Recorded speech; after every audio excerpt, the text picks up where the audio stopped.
How to build a scalable sales process that actually works. If your sales team is winging it, you're leaving money on the table. Without a clear, repeatable process, every sales rep does things their own way. Some might get lucky, most won't. And even if you do hire a top performer, you can't scale chaos. So in this video, I'll walk you through how to build a sales process that's clear, repeatable, and scalable. One that actually helps your team close more deals consistently.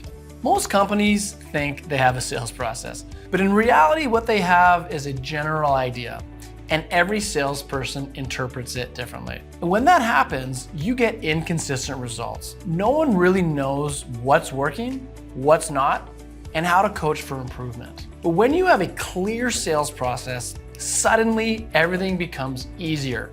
Onboarding, coaching, forecasting, and most importantly, closing deals. So how do you build a process like that? Let's first look at where most companies go wrong. The first mistake is making the process too vague. When your process is just discovery call, proposal, close, it doesn't give reps real guidance or visibility into where deals actually stand. The second mistake is creating a process that's too rigid. If your reps feel boxed in by too many stages or unnecessary admin, they'll either ignore it or resent it.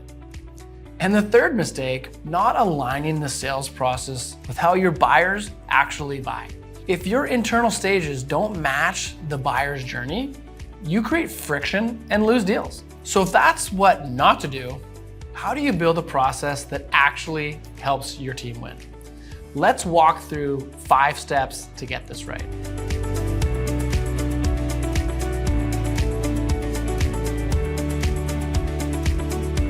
Before you create your internal sales stages, start by understanding how your customers make buying decisions. That means identifying the key milestones your buyers go through, from first becoming aware of their problem to signing the contract. To do that, start by asking 3 questions.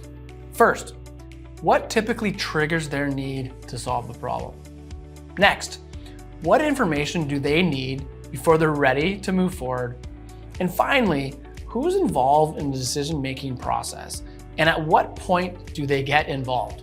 Once you understand your buyer's journey, you can build your process around it, not the other way around. So now that you've mapped the buyer's journey, how do you translate that into a clear sales process?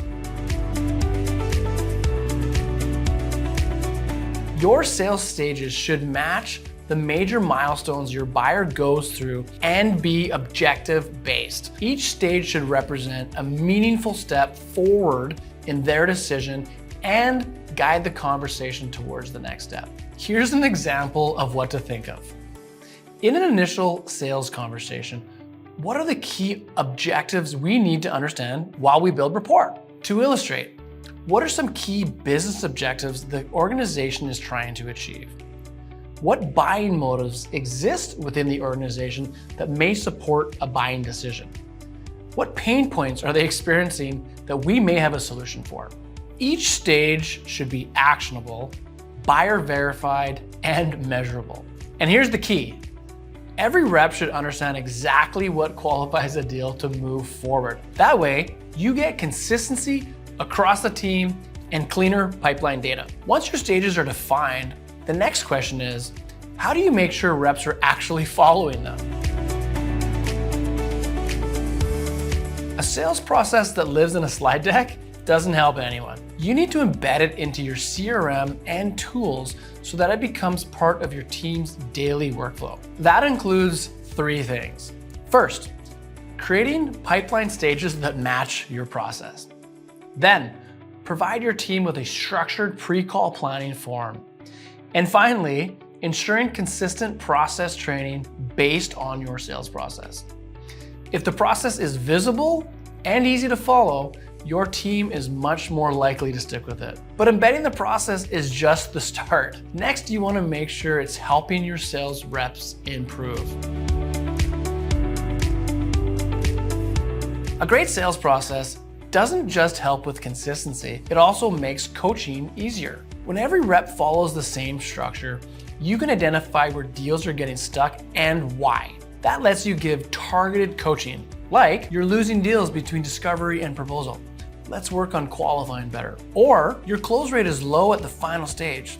Let's review how you're handling objections. It's no longer about guessing. The process gives you the data to have more productive coaching conversations. But even if you're coaching effectively, there's still one more critical piece. Are you working with someone who actually has the potential to succeed in your sales environment?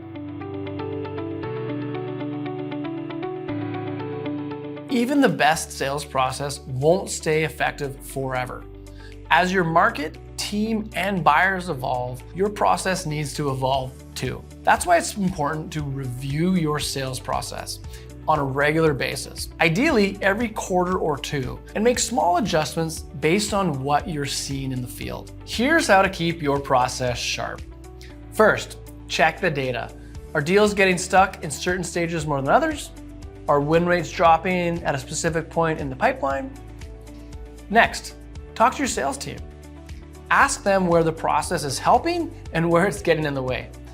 They're the ones using it every day, and they'll often notice issues before they show up in the numbers.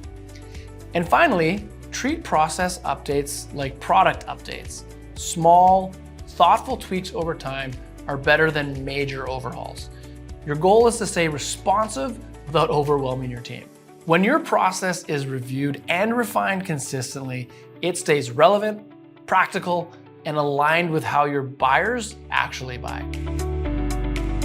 To build a scalable sales process that actually works, focus on these 5 things. Start by mapping your buyer's journey. Understand how they move from problem to decision and use that as the foundation. Then, define clear, buyer-aligned sales stages. Each stage should reflect a real step forward in the customer's decision-making process. Next, embed the process into your tools and workflows. Make it easy for your team to follow and track it inside your CRM. Use the process as a coaching tool. When everyone is working from the same playbook, you can pinpoint where deals get stuck and help sales reps improve faster. And finally, review and improve the process regularly so it stays relevant and continues to support results. When your process is clear, consistent, and built around how your buyers actually buy, everything gets easier for your team and better for your bottom line. Now that you have a clear sales process, the next challenge is performance. How do you make sure it's driving real results? In my next video, I'll show you how to get your sales reps to actually use your CRM and leverage it for maximum performance.